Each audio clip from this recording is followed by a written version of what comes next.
Hello everyone, today I'm giving a testimony for my high school teacher Abduqeyyum Tohtaji. You can learn more about him at this link, entry 3138 on shahid.biz.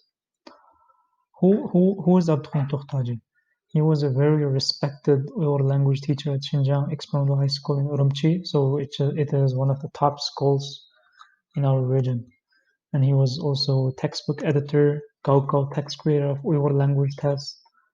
Gaokao is the college entrance exam in China, and he was one of the creators of that Uyghur language part.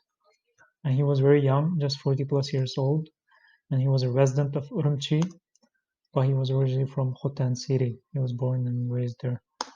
And this is a picture of Xinjiang Experimental High School.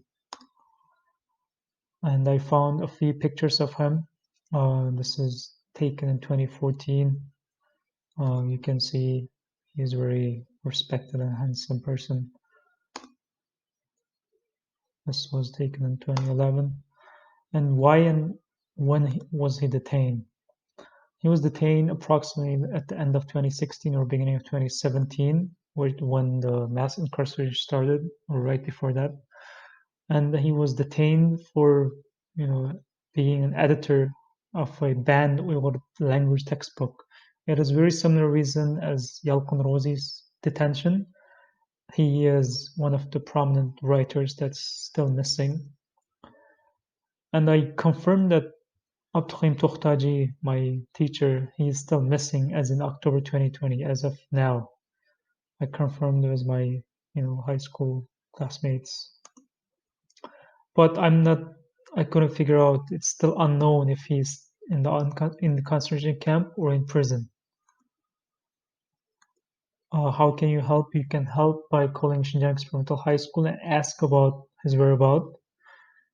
Since he was used to be a staff and employee, they should know about his whereabouts. But it's unlikely that they would give us any answer. I put the address of the school and then their phone number. And then you can also reach out to human rights organizations to demand his release. Also call Chinese embassy and consulates to demand his release as well. And these are phone numbers. Please help us. There are millions of innocent Uyghurs still missing, and we need your help. Thank you. Appreciate your time.